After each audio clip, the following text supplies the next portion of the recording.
Other side story में आपका स्वागत है। क्या आपको पता है, जैसे हनुमान जी या अश्वत्थामा एक चिरंजीवी हैं, बोला जाता है कलयुग के अंत तक जीवित रहेंगे, वैसे ही एक और पात्र है जिसका नाम है काकभुसुंडी। आज हम उसकी कहानी जानें। क्या आपको पता है कि हम लोग अपने पूर्वजों को खाना देने के लिए कौवों को ही क्यों खिलाते हैं? काकभुसुंडी कैसे बना, इसके पीछे का रहस्य क्या है? इसके लिए सुनते रहें। आप सुन रहे हैं toss the other side story. भारतीय पौराणिक कथाओं में एक ऐसा पात्र है जो श्राप के कारण कौवा बन गया था, लेकिन बाद में उसको समय यात्रा अर्थात स्पेस टाइम के अंदर बाहर जाने की शक्ति और शेप शिफ्टर अर्थात किसी भी रूप में बदलने का आशीर्वाद था। एल्बर्ट आइंस्टाइन द्वारा स्पेस टाइम के रिसर्च और डिस्कवरी के काफी हजारों साल पहले काकभुसुंडी का जिक्र मिलता है। बोला जाता है एक शिष्य अपने गुरु को ढूंढता है, ना कि गुरु अपने शिष्य को ढूंढता है।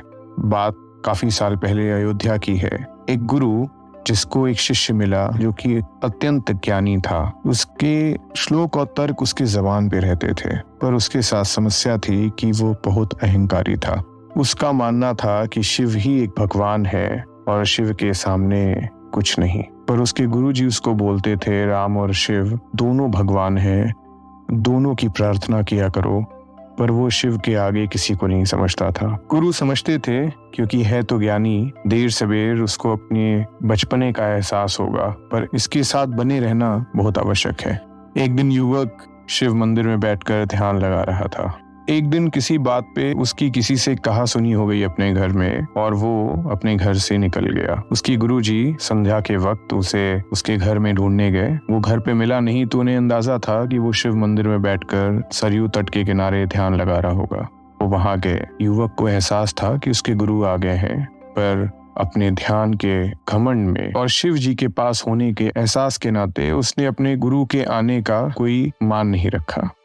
उसको लगा कि उसके पास शिव है तो सब कुछ है, पर शिव जी वहां पे उपस्थित थे। उन्होंने इस बालक के अपने गुरु के प्रति बर्ताव को देखकर क्रोधित होकर उसे श्राप दिया। शिव ने श्राप दिया कि तुम एक सांप बन के पेड़ के खोखले तने में जीवन बिताओगे। यह सुनकर वो बालक डर गया और उससे ज्यादा उसके गुरु डर गए। उन्होंने शिव जी को प्रणाम कर कर, हाथ जोड़कर, विनती कर कर प्रार्थना की कि कृपया इस युवक को कोई भी श्राप ना दे। पर शिव जी का कहना था कि श्राप तो मैंने दे दिया है, 1000 जन्म तक सांप के रूप में तो रहना पड़ेगा, पर तुम्हारी इस तपस्या को देखकर मैं ये कर सकता हूँ कि सांप ही नहीं कई रूप में जन्म लेगा, पर इसकी मृत्यु दर्द रहित होगी, ताकि इसकी मृत्यु आसानी से निकले। पर मेरा श्राप तो जा नहीं सकता, 1000 जन्म तो इसे लेना पड़ेगा।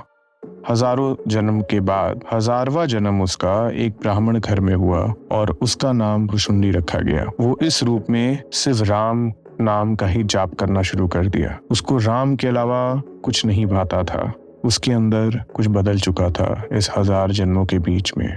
दूसरी ओर एक ऋषि लोमसा थे जो कि काफी प्रख्यात विद्वान थे।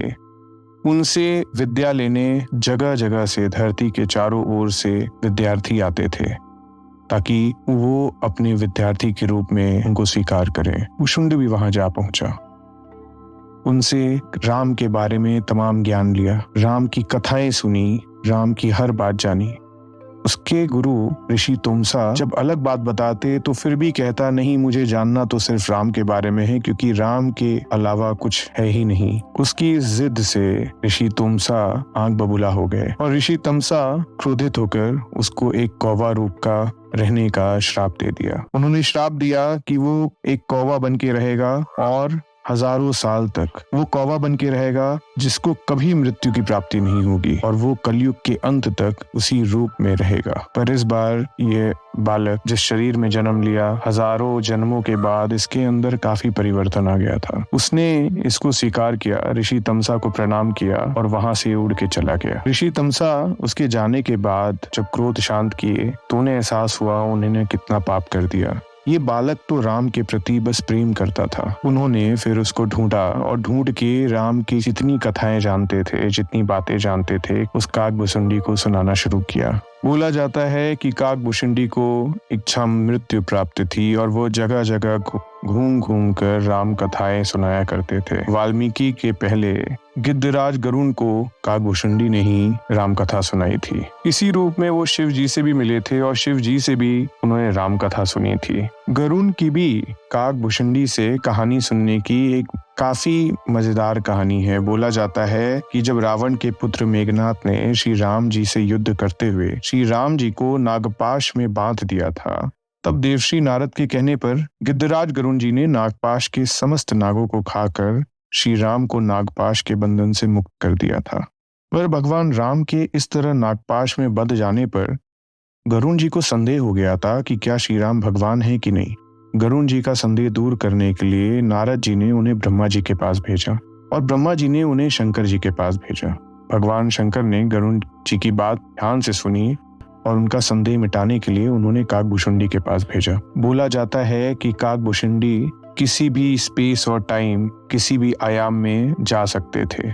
उन्होंने 11 बार रामायण और 16 बार महाभारत देखी है और उनका कहना है कि पैरेलल यूनिवर्स की तरह हर बार इसका आउटकम, इसका रिजल्ट अलग रहता था, क्योंकि समय में आगे पीछे जा सकते हैं और किसी भी डायमेंशन में जा सकते हैं। हम लोग अपने पूर्वजों को खाना पहुंचाने के लिए कौवों को खाना डालते हैं, क्योंकि बोला जाता है कि वो कौवा ही काकभूषुंडी है और काकभूषुंडी हमारे पूर्वजों को वो खाना पहुंचा देता है। उत्तराखंड में 4,500-5 हजार मीटर ऊपर एक काकभूषुंडी झील है। वहां पे किसी भी प्रकार के पक्षी का रहना असंभव है, पर फिर भी वहां कौवों के पंख पाए जाते हैं। बोला जाता है अगर काकभूषुंडी झील में बर्फ पड़ने लगा मतलब भारत में सर्दी आने लगी। आपका यहाँ तक सुनने के लिए बहुत बहुत धन्यवाद। हमें सब्सक्राइब करें और अब हम स्पॉटिफाई पे भी हैं। नमस्कार।